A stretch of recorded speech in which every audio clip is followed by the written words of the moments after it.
Paris, 1943. A grey veil covered the city, not just from the low clouds, but from the heavy shadow of the German occupation. The biting cold of a harsh winter seemed to carry the weight of oppression, and every step on the cobblestone streets echoed the resigned silence of Parisians.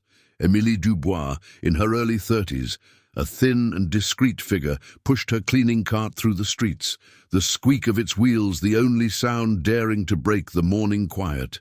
Her face, marked by fatigue, held an attentive gaze that absorbed every detail of the urban landscape.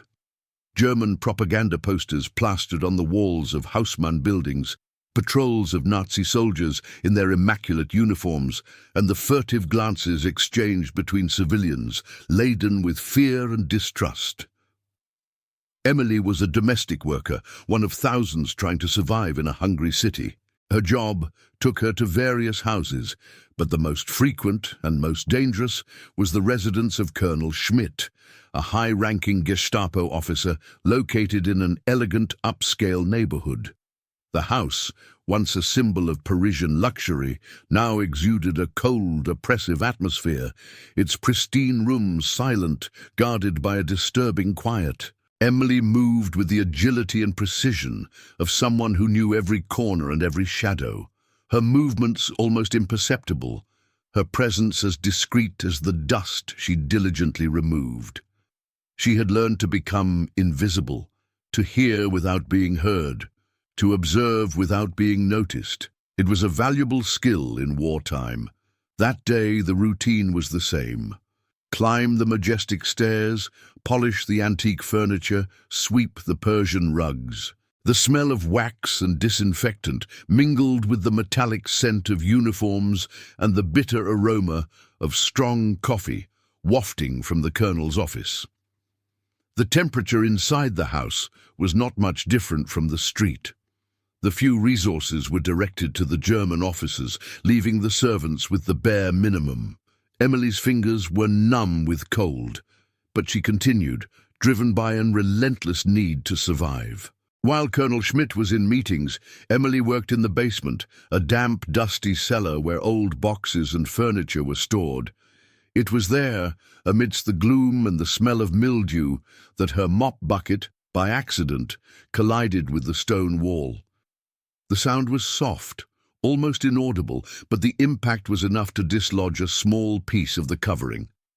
At first, Émilie paid no mind, merely bending down to pick up the piece of plaster. But something made her pause. Behind the plaster, she noticed a thin crack, an irregular line that shouldn't have been there. It was small, almost imperceptible, but curiosity, a stubborn spark in her soul, ignited. With the tip of her finger, she traced the crack, feeling the rough stone, and for an instant a sense of emptiness behind it. Émilie's heart quickened. In a moment of impulsiveness and courage, she pushed the loose piece of covering, revealing not just a crack, but a small lever hidden in the wall. A secret door. The silence of the basement suddenly seemed deafening, and the smell of mildew gave way to an electrifying mix of adrenaline and fear. If you're enjoying Émilie's story, subscribe to the channel so you don't miss the next chapters. Her journey is just beginning. With trembling hands, Émilie slowly pulled the lever. A soft click echoed in the dusty silence of the cellar, and a section of the stone wall, expertly disguised, began to swing inward with a low groan. Behind it lay a narrow, dark passage, smelling of stale air and something metallic like old paper. Her heart pounded against her ribs, a frantic drumbeat against the silence. Every instinct screamed at her to turn back, to ignore this impossible discovery, to preserve the fragile semblance of safety she had carefully constructed. But an irresistible force, a primal need to understand, propelled her forward. She fumbled in her apron pocket for a match, striking it against the rough stone. The flickering flame cast dancing shadows, illuminating a cramped, hidden room, no more than a closet. It was meticulously organized, filled with shelves laden not with trinkets or valuables, but with stacks of documents, maps, and what appeared to be blueprints. A small, sturdy wooden desk stood against one wall, topped with a locked briefcase and a single unlit lamp. This was no mere storage space. It was a clandestine office, a nerve center hidden in plain sight. The air was heavy with the weight of secrets. Emily's gaze fell upon the top document on the desk, partially obscured. She instinctively knew she shouldn't touch anything, but the urge to understand the nature of this hidden world was overwhelming. Her fingers, still trembling, reached out, carefully lifting the edge of the document. Under the dim light of the match, bold, stark words in German leaped out at her. Operation Seelöwe, Invasion des Sud de l'Angleterre. Operation Sea Lion, Invasion of Southern England. A gasp caught in her throat. Her knowledge of German was limited, gleaned from overheard conversations and signs, but the meaning of those words was terrifyingly clear. This wasn't just a plan. It was a blueprint for a massive military operation, one that could devastate the Allied forces and seal the fate of the war. The implications hit her like a physical blow. The seemingly mundane house, where she cleaned floors, harbored a secret that could decide the future of Europe. The silence of the room was now deafening, filled with the echo of historical consequences. She carefully replaced the document, her mind reeling. She was no longer just Émilie Dubois, the invisible cleaner. She was a reluctant witness to history, burdened with a knowledge too vast, too dangerous for one woman to bear alone. The match flickered and died, plunging the room back into impenetrable darkness, but the image of those words was seared into her mind. The return to the normal world of the Colonel's house felt surreal. The familiar scent of polished wood and stale tobacco, the distant hum of voices from upstairs, all seemed to mock the seismic shift that had just occurred within Emily. Her hands, usually deft and precise, fumbled with the mop and bucket, her mind still replaying the chilling words, Operation Seelöwe. The sheer audacity of the plan, the scale of the impending destruction it implied, made her stomach churn.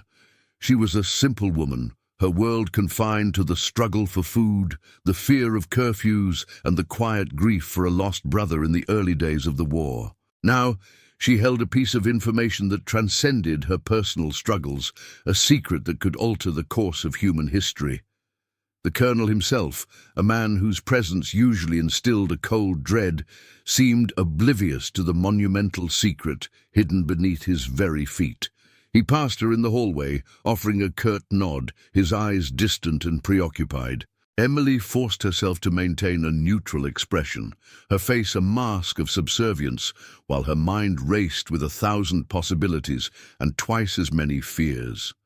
What was she to do? To speak of this to anyone, even a trusted neighbor, felt like signing her own death warrant. The Gestapo's network of informants was pervasive, their methods brutal.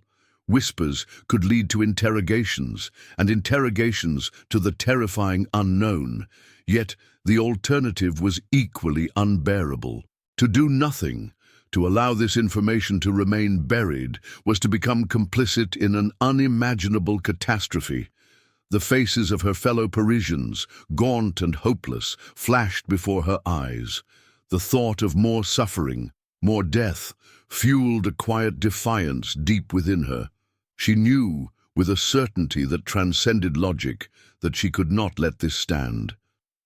But how? How could a lone cleaning woman, without connections, without resources, possibly convey such vital intelligence to those who could act on it? As she emptied the dirty mop water into the drain, a plan, vague and terrifying, began to form in her mind. She needed to get back into that room, to understand the full scope of the plans. She needed details. And then she needed to find someone in the resistance.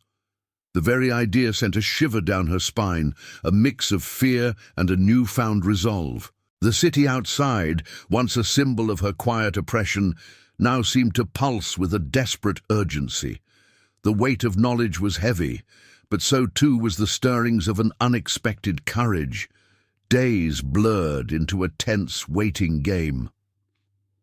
Emily moved through the Colonel's house with an unsettling awareness, every creak of the floorboards, every distant voice, a potential threat. She meticulously planned her next move, waiting for the opportune moment when the Colonel and his staff would be absent for an extended period. That moment arrived on a cold, drizzly Tuesday, when a chauffeur-driven car pulled away from the mansion, carrying Schmidt and his closest aides to a high-level meeting outside the city.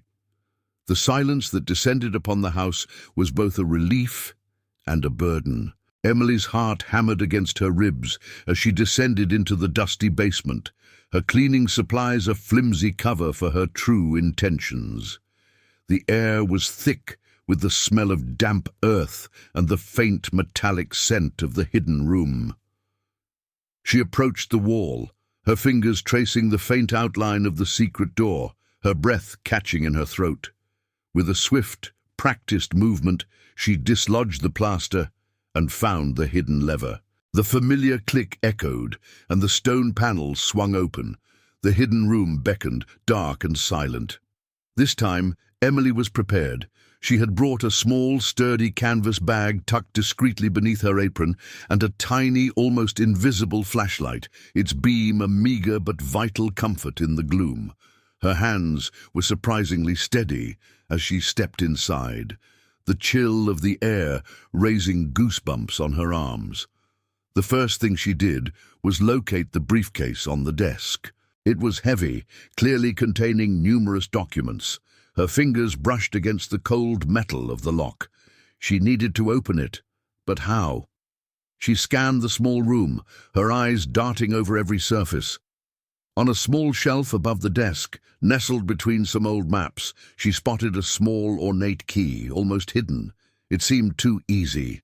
With a mix of trepidation and hope, she picked it up. It fit the briefcase lock perfectly.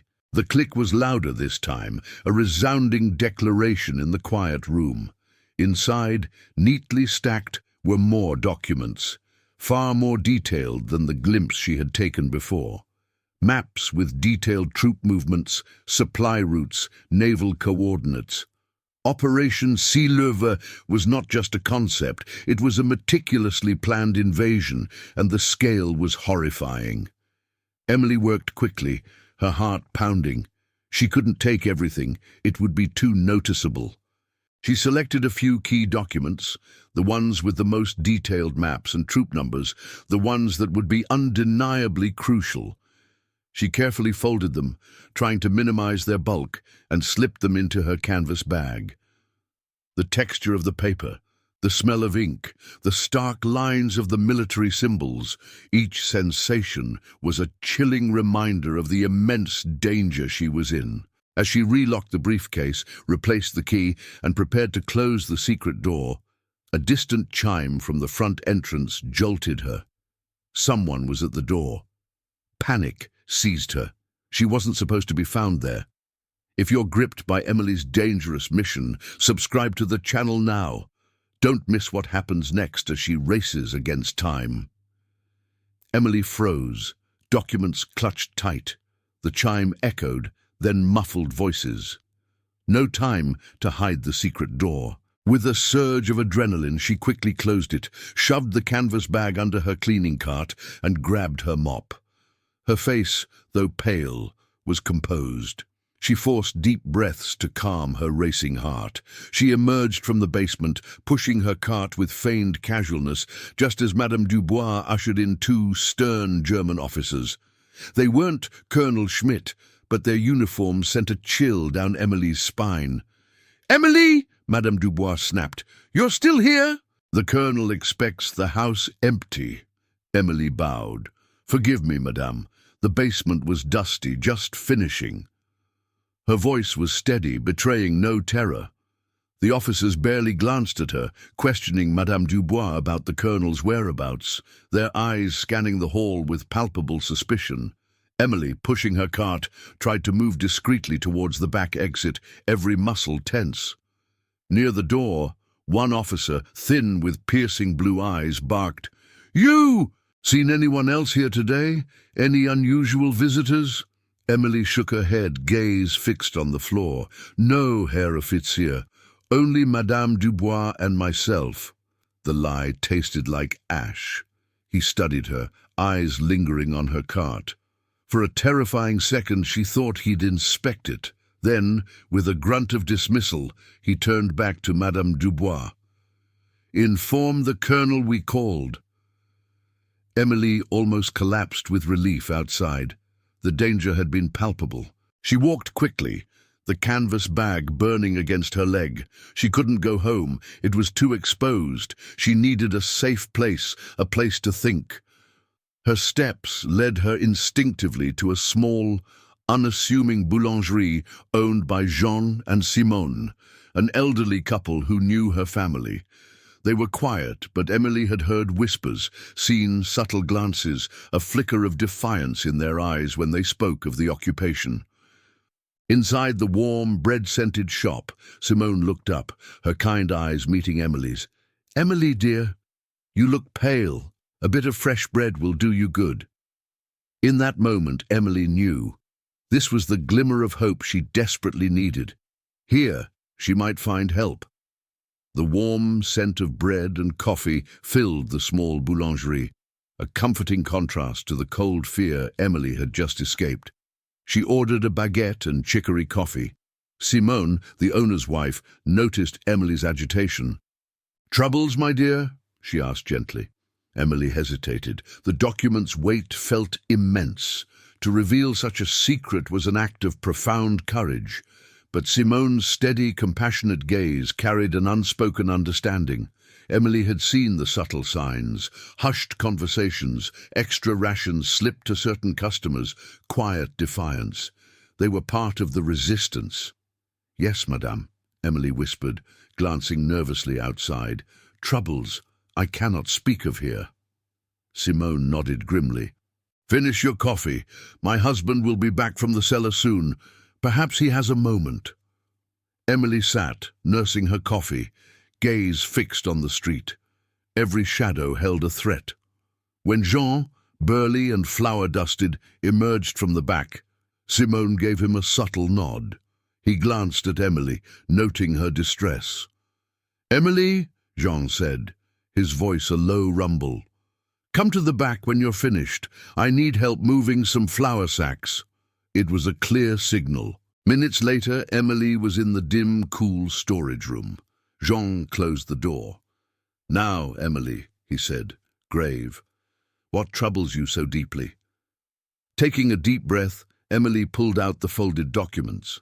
She laid them carefully on a flour sack, the maps and German text stark against the canvas. "These," she whispered, trembling slightly, "I found them in Colonel Schmidt's house. Plans for an invasion. Operation Sailover." Jean's eyes widened, his face paling. He picked up a map, scanning details, his brow furrowed in horror. The silence in the room was thick with the revelation. This was far more significant than anything they had ever handled. Émilie watched him, heart in her throat. Can you get these to the resistance?" she pleaded. Jean looked up, eyes meeting hers, a flicker of grim determination replacing the shock. He nodded slowly. "We will find a way, Émilie. We must." Jean's promise was grave. The weight of the Operation Sailover documents was palpable. He knew this information was a ticking bomb. The resistance operated in fragmented cells. Getting these plans to higher echelons was perilous. The next few days were a blur of heightened anxiety for Émilie. She returned to her cleaning routine, her composure a stark contrast to the storm within. Every German patrol, every knock at a door, sent terror through her. She wondered constantly about Jean, about the plans. Was she safe? The silence from the bakery was unnerving. Meanwhile, Jean, with Simone's steadfast support, began a meticulous and dangerous process. He couldn't simply walk up to a known contact. The Gestapo's surveillance was relentless. Instead, he relied on an intricate web of innocuous interactions. The plans were first entrusted to a quiet bookbinder for repair of rare German texts. The bookbinder painstakingly microfilmed the crucial maps and documents, a process requiring nerve and precision. From the bookbinder, the tiny films passed to a seamstress, hidden in the lining of a coat for a German officer. The seamstress, with a deceptively innocent demeanor, carried the coat to a laundress in another district. Each person was a vital, anonymous link in the unseen network pulsing beneath occupied Paris. They communicated in coded phrases, glances, imperceptible exchanges. The microfilm's journey was slow, agonizingly so, each step fraught with betrayal or discovery. They traveled through crowded markets under watchful eyes, across the Seine, hidden in everyday objects, passed hand to hand by individuals who often didn't know the full significance, only that it was vital. The unforgiving weather mirrored the occupation's grim reality, but the small package carried a spark of hope. Finally, after days of nerve-wracking relay, the microfilms reached their destination, a small attic apartment in the Latin Quarter, hidden headquarters of a resistance cell leader known as Le Corbeau, the Raven. A sharp-minded former university professor, he developed the microfilms. The full scope of Operation Seelover, laid bare, was staggering. It was a strategic masterpiece of destruction. He immediately understood the immense risk taken by the anonymous source, the courage that brought this vital information. He knew he had to act fast. If you're on the edge of your seat, waiting to see if Emily's bravery will pay off, subscribe to the channel and hit the notification bell. You won't want to miss the climax of this incredible story. The discovery of Operation Seelover sent shockwaves through the French resistance. Le Corbeau understood the urgency. This intelligence, far beyond local sabotage, needed to reach London's Allied command immediately. Usual communication channels were too slow, too susceptible to interception. Time was critical. Le Corbeau summoned Le Pigeon, a young, agile operative and former competitive cyclist. His perilous mission: carry the microfilmed plans, disguised as personal letters across heavily guarded borders, through enemy territory, to a contact in neutral Switzerland, from where they'd be flown to London. The weather remained an enemy. A relentless cold front brought heavy snow, disrupting travel and heightening detection risk. Roads were treacherous, trains erratic, border patrols vigilant. Le Pigeon moved with quiet determination, grim-faced and absolutely focused. He traveled mostly by bicycle, blending in, avoiding major checkpoints.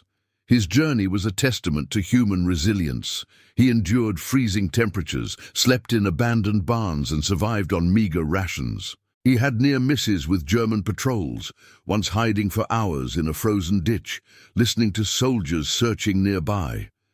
He narrowly escaped capture at a border crossing by feigning a severe cough, distracting guards while a resistance-sympathizing farmer created a diversion.